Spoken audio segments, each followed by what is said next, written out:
Hello friends, आज करेंगे UP police constable वाला जो एग्ज़ाम हुआ था 17 फरवरी को, वो आज करने वाले हैं। और यहाँ पर हमने 20 जीके क्वेश्चन हम कर चुके हैं और 10 मिनट की क्लास रहने वाली है। जितने भी जीके के क्वेश्चन हमारे पेंडिंग थे आज की क्लास में कर लेते हैं। और यहाँ पर जो 55 नंबर डला हुआ है, तो ये क्वेश्चन नंबर जो हमारा क्वेश्चन पेपर है उसमें 55 नंबर वाला क्वेश्चन है हमारा। और फर्स्ट क्वेश्चन हम करने जा रहे हैं, तो जुड़े रहिए वीडियो में अंत तक। केवल 10 मिनट में फटाफट से क्वेश्चंस की रिवीजन कर लेते हैं। मथुरा निम्नलिखित में से किसकी जन्मस्थली है जिसे ब्रजभूमि के नाम से भी जाना जाता है? Mathura is the birth place of, तो भगवान श्री राम या फिर भगवान कृष्ण या भगवान गणेश या भगवान शिव। यहाँ पर तो आपको बहुत अच्छे से पता है, तो ब्रजभूमि है वो भगवान श्री कृष्ण जी की है। तो हिंदी और इंग्लिश दोनों लैंग्वेज में हम करने वाले हैं इस एग्जाम को, ताकि जो इंग्लिश वाले हैं उनको भी दिक्कत ना हो और जो हिंदी वाले स्टूडेंट्स हैं उनको भी दिक्कत ना हो। क्वेश्चन नंबर 2 यानी 56 क्वेश्चन, अकबर का मकबरा निम्नलिखित में से किस स्थान पर स्थित है? तो द टॉम ऑफ अकबर, यहाँ पर हमें बताना है Akbar's mausoleum is located at which of the following place? At Unnao, Rampur, Sikandra. तो यहाँ पर जो आंसर रहने वाला है हमारा सिकंदरा आएगा आंसर। जो अकबर का मकबरा है उसका उस स्थान पर स्थित है, तो ये सिकंदरा में स्थित है, याद रखना है। आगे चलते हैं क्वेश्चन नंबर 3 पर। क्वेश्चन नंबर 57 पर, निम्नलिखित में से उत्तर प्रदेश का कौन सा प्रसिद्ध लोक नृत्य, कौन सा प्रसिद्ध लोक नृत्य कहाँ का? उत्तर प्रदेश का। धान और मक्के की खेती के दौरान किया जाता है। तो यहाँ पर हमें बताना है which among the following well known folk dance of Uttar Pradesh is performed during paddy and maize cultivation. तो यहाँ पर आंसर क्या रहेगा? ए कजरी, बी हुरका बोल, या फिर सी रसिया, या फिर डी चरकुला। तो यहाँ पर जो आंसर रहेगा हमारा हुरका बोल रहेगा। ये जो हुरका बोल है, हुरका बोल, इस नृत्य को उत्तर प्रदेश में यह जो हुरका बोल है यह प्रसिद्ध लोक नृत्य है जो धान और मक्का की खेती के दौरान किया जाता है, हुरका बोल। आगे चलते हैं क्वेश्चन नंबर 4 यानी 58 क्वेश्चन पर। बनारस हिंदू विश्वविद्यालय की स्थापना पंडित मदन मोहन मालवीय ने निम्नलिखित में से किसके सहयोग से की थी? तो जो बनारस हिंदू विश्वविद्यालय है उसकी स्थापना पंडित मदन मोहन मालवीय ने, किसने? पंडित मदन मोहन मालवीय ने बनारस हिंदू विश्वविद्यालय की स्थापना की। और ने निम्नलिखित में से किसके सहयोग से की? तो किसके सहयोग से? Doctor Annie Besant, Rabindranath Tagore, madam Bhikaji, या फिर सरदार वल्लभ भाई पटेल। तो यहाँ पर हमें बताना है, क्या बताना है? Banaras Hindu university was founded by Pandit Madan Mohan Malviya with cooperation of whom among the following। तो क्या रहेगा इसका आंसर? तो इसका आंसर रहेगा ए, डॉक्टर एनी बेसेंट की सहयोग से। ठीक है, आगे चलते हैं क्वेश्चन नंबर 5 पर। यूपीएसएसएफ का पूरा नाम बताइए। यहाँ पर यूपीएसएसएफ का पूरा नाम बताना है, तो फुल फॉर्म देख लेते हैं। Uttar Pradesh social source force, या फिर Uttar Pradesh solid security force, या फिर Uttar Pradesh social security force, या फिर Uttar Pradesh special security force. तो यहाँ पर जो यूपी मतलब उत्तर प्रदेश, इसका तो आपको पता लग गया, लेकिन कंफ्यूजन होती है हमारी एसएस में। फोर्स का भी आपको सेम ही है, तो यहाँ पर सिक्योरिटी भी हमारा लगभग सेम ही है, तो यहाँ पर स्पेशल सिक्योरिटी आएगा। एसएस मीन्स स्पेशल सिक्योरिटी, तो इसका जो ऑप्शन रहेगा ये रहेगा डी। आगे चलते हैं क्वेश्चन नंबर 6 पर। निवेश मित्र मोबाइल एप्लीकेशन भारत के निम्नलिखित में से किस राज्य की एक पहल है? तो हमें बताना है national Mitra mobile application is an initiative of which of the following states of India? Assam, Gujarat, Tamil Nadu, Uttar Pradesh. तो यहाँ पर क्या आएगा? ये निवेश मित्र मोबाइल एप्लीकेशन है, ये किस राज्य की पहल है? तो क्वेश्चन नंबर 6 का आंसर रहेगा यूपी राज्य की पहल है, यानी उत्तर प्रदेश की पहल है। क्वेश्चन नंबर 7 देख लेते हैं। विमुद्रीकरण को निम्नलिखित में से किस नाम से जाना जाता है? जो ये है विमुद्रीकरण, इसको अन्य किस नाम से जाना जाता है? तो यहाँ पर क्या आंसर रहेगा? विमुद्रीकरण को निम्नलिखित में से अन्य किस नाम से जानते हैं? तो नोटबंदी, या फिर कैशलेस, या फिर कोई मुद्रा नहीं या फिर कोई मुद्रा, तो यहाँ पर आंसर रहेगा क्वेश्चन नंबर 7 यानी 61 का नोटबंदी। क्या रहेगा? नोटबंदी रहेगा। आगे चलते हैं क्वेश्चन नंबर 8 पर। उत्तर प्रदेश राजस्व संहिता 2006 के अनुसार एक अवधि या एक पट्टे वचनबद्ध या अनुमोदन के तहत धारित भूमि खंड को निम्नलिखित में से क्या कहा जाता है? तो क्या कहा जाता है ऐसे भूमि खंड को? मैं दोबारा से क्वेश्चन बताती हूँ। उत्तर प्रदेश राजस्व संहिता 2006 के अनुसार एक अवधि या एक पट्टे वचनबद्ध या अनुदान के तहत धारित भूमि खंड को क्या कहते हैं? तो यहाँ पर हमें देखना है फटाफट से इसका आंसर क्या होता है, क्योंकि अपनी 10 मिनट की क्लास है तो फटाफट से कर लेते हैं। समेकित बाग भूमि, कृषि भूमि या धृति, तो इसको बोलते हैं धृति। क्या बोलते हैं? धृति, होल्डिंग। इसका आंसर रहेगा होल्डिंग। आगे चलते हैं क्वेश्चन नंबर 9 पर यानी 63 क्वेश्चन पर। ईमेल में भरोसेमंद स्रोत बनकर दुर्भावनापूर्ण कारणों के लिए संवेदनशील जानकारी जैसे कि यूजर नेम, पासवर्ड और क्रेडिट कार्ड वितरण आदि प्राप्त करने का प्रयास क्या कहलाता है? तो क्या कहलाता है यह प्रयास?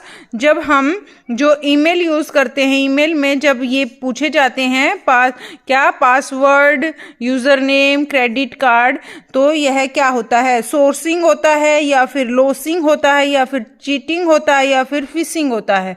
तो क्वेश्चन नंबर 9 का आंसर रहेगा डी, फिशिंग होता है। क्या यह क्या होता है? ये एक फिशिंग होता है। क्वेश्चन नंबर हम चलते हैं 10 पर। 10 क्वेश्चन क्या है? टका निम्नलिखित में से किस देश की मुद्रा है? टका इज द करेंसी ऑफ, यहाँ पर थाईलैंड, बांग्लादेश, तुर्की, सर्बिया, तो यहाँ पर बांग्लादेश रहेगा। आपको बहुत अच्छे से पता है। क्वेश्चन नंबर 11 देख लेते हैं। 65 क्वेश्चन जो कि क्वेश्चन पेपर में है। कौन सा वाक्य जीएसटी के लिए सही नहीं है? यहाँ पर जो जीएसटी है, जीएसटी के लिए इनमें से कौन सा वाक्य सही नहीं है? तो सही नहीं बताना है हमें, तो ये बिल्कुल ध्यान रखना है आपको, क्वेश्चन में सही नहीं है जीएसटी। तो देख लेते हैं। जीएसटी एकल प्रशासन के तहत पूरे देश में एक समान कानून और प्रक्रिया है। बिल्कुल सही बात है। सही, सभी के लिए क्या है? एक समान है, तो एक समान कानून और प्रक्रिया है। जीएसटी इनपुट टैक्स क्रेडिट या मूल्य के घटाव के लाभ के साथ एक ही दर पर वस्तुओं और सेवाओं दोनों पर एक व्यापक उगाही और वसूली है। बिल्कुल सही बात है। आगे चलते हैं। जीएसटी एक गंतव्य आधारित कर है, ये भी ठीक है। आगे चलते हैं। वस्तुओं और सेवाओं पर कई प्रकार के कर और टैक्स लगाए जाते हैं। ये है हमारा, नहीं आएगा। कई प्रकार के टैक्स और कर लगाए जाते हैं, हर एक पर समान हिसाब से लगाया जाता है, तो ये रहेगा इसका आंसर। क्वेश्चन नंबर 12 देख लेते हैं। निम्नलिखित में से कौन सा बंदरगाह कच्छ गुजरात में स्थित है? तो इनमें से कौन सा बंदरगाह है जो कच्छ और गुजरात में स्थित है? Port is located in Kutch and Gujarat. Kandla बंदरगाह या फिर जवाहरलाल नेहरू बंदरगाह या पाराद्वीप बंदरगाह या फिर मोरमुगाओ बंदरगाह, तो यहाँ पर क्या आंसर रहेगा? क्वेश्चन नंबर 12 का आंसर रहेगा कांडला बंदरगाह। जो है कांडला बंदरगाह, दीनदयाल बंदरगाह, कांडला दीनदयाल बंदरगाह, यह है बंदरगाह कच्छ गुजरात में स्थित है। कांडला बंदरगाह, दीनदयाल बंदरगाह हमारी कच्छ गुजरात में स्थित है। क्वेश्चन नंबर 13 देख लेते हैं। हाल ही में श्री अमित शाह ने निम्नलिखित में से किस स्थान पर national cooperative dairy federation of India, यानी ये है नेशनल, ये है नेशनल, सी माने कोऑपरेटिव, डी माने डेयरी, एफ माने फेडरेशन ऑफ इंडिया, ये इसकी फुल फॉर्म होगी के मुख्यालय की आधारशिला रखी है यहाँ आनंद, जयपुर या फिर बेंगलुरु या फिर गांधीनगर, तो ये रहेगा आंसर हमारा डी, गांधीनगर इसका आंसर रहेगा। हाल ही में श्री अमित शाह ने निम्नलिखित में से श्री अमित शाह ने गांधीनगर स्थान पर national cooperative dairy foundation of India के मुख्यालय की आधारशिला रखी है? किसने रखी है? अमित शाह ने। क्वेश्चन नंबर 14, निम्नलिखित में से कौन सा पुरस्कार सहकारी और दुग्ध उत्पादक कंपनियों में आगे बढ़ने और प्रतिस्पर्धी भावना पैदा करने के लिए प्रेरित करने हेतु दिया जाता है? तो इनमें से कौन सा जो पुरस्कार है वह सहकारी और दूध उत्पादक कंपनियों को आगे बढ़ने और प्रतिस्पर्धी भावना पैदा करने के लिए प्रेरित करने हेतु दिया जाता है? किसमें पुरस्कार दिया जाता है? सहकारी और दुग्ध उत्पादन में कंपनियों को। तो देख लेते हैं, नेशनल गोपाल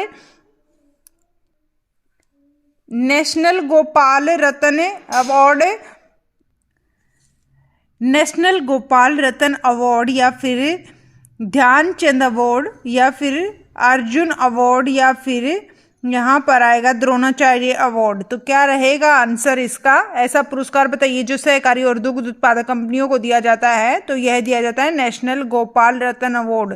क्या? नेशनल गोपाल रत्न अवार्ड। आगे चलते हैं क्वेश्चन नंबर 15 पर। फटाफट से वीडियो को लाइक कर दीजिए, अगर लाइक नहीं किया है तो ज़्यादा से ज़्यादा शेयर कर दीजिए, और चैनल पर नए हैं तो चैनल को ज्वाइन कर लीजिए फटाफट से। क्वेश्चन नंबर 15 देख लेते हैं फ्रेंड्स, यानी 69 क्वेश्चन है। ये है, केंद्रीय मंत्रिमंडल में हाल ही में भारत निम्नलिखित में से किस देश के बीच प्रवासन गतिशीलता समझौते को मंजूरी दी है?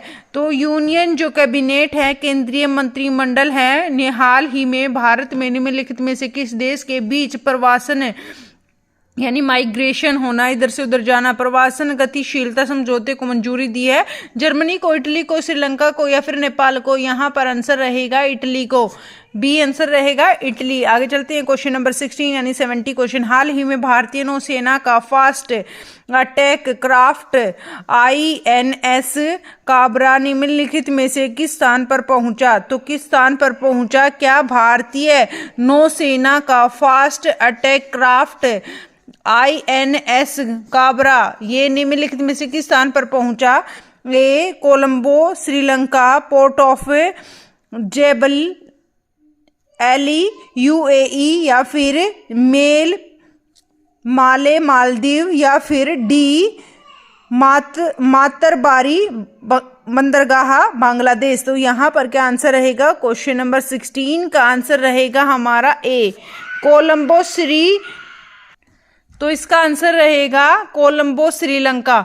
आगे चलते हैं क्वेश्चन नंबर 17 यानी 71 क्वेश्चन पर। बस 2 ही क्वेश्चन बचते हैं फ्रेंड्स, फटाफट से वीडियो को लाइक कर दीजिए, और डेली जी के क्वेश्चंस करने के लिए आप चैनल को जल्दी से ज्वाइन कर लीजिएगा और नोटिफिकेशन ऑन कर लीजिएगा, ऑल पे क्लिक कीजिएगा ताकि आपको नोटिफिकेशन टाइम से मिल जाए। यहाँ पर हमारी फिक्स क्लास टाइमिंग रहती है, एक तो 3 बजे हम साइंस जीके करते हैं और 8 बजे हम जीके की क्लास रखते हैं। तो जुड़ जाइए जल्दी से चैनल के साथ। क्वेश्चन नंबर 17, कम से कम समय में ज़्यादा से ज़्यादा नॉलेज आपको यहाँ से इस चैनल से मिलने वाली है फ्रेंड्स। क्वेश्चन नंबर 17 देखते हैं, निम्नलिखित में से कौन खुदाई खिदमतगार संस्थापक था? तो इनमें से कौन खुदाई खिदमतगार संस्थापक था हमें बताना है। तो खान अब्दुल गफ्फार खान या फिर मौलाना आजाद या फिर बदरुद्दीन तैयबजी या फिर मोहम्मद अली जिन्ना? तो यहाँ पर आंसर रहेगा हमारा खान अब्दुल गफ्फार खान। ए आंसर रहेगा 17 क्वेश्चन का। क्वेश्चन नंबर 18 देख लेते हैं, 72 क्वेश्चन निम्नलिखित में से किसने हाल ही में Kochi Lakshadweep submarine optical fibre connection का उद्घाटन किया है? तो श्री राजनाथ सिंह ने या फिर डॉक्टर एस जयशंकर ने या फिर श्री अमित शाह ने या फिर नरेंद्र मोदी जी ने? तो यहाँ पर आंसर रहेगा हमारा डी, नरेंद्र मोदी जी ने किसमें सबमरीन ऑप्टिकल फाइबर कनेक्शन का उद्घाटन किया है। कहाँ पर? कोची लक्षद्वीप में। ये भी याद रखना है आपको। Thank you so much video में अंत तक जुड़े रहने के लिए। आई होप आपको क्वेश्चंस अच्छे लगे होंगे, तो जल्दी से कमेंट बॉक्स में लिख कर बता दीजिएगा क्वेश्चन कैसे लगे आपको, और इससे नेक्स्ट जो क्वेश्चन रहते हैं हम नेक्स्ट क्लास में करेंगे। Thank you so much, bye bye, take care. Please video को लाइक कर दीजिए, शेयर कर दीजिए, कमेंट कर दीजिए, और चैनल पर अगर नए हैं तो चैनल को जल्दी से सब्सक्राइब कर लीजिए friends. Thank you so much, bye bye, take care, good night. फिर मिलते हैं नेक्स्ट वीडियो में, तब तक के लिए आप हंसते रहें, मुस्कुराते रहें, ख्याल रखें अपना, बाय।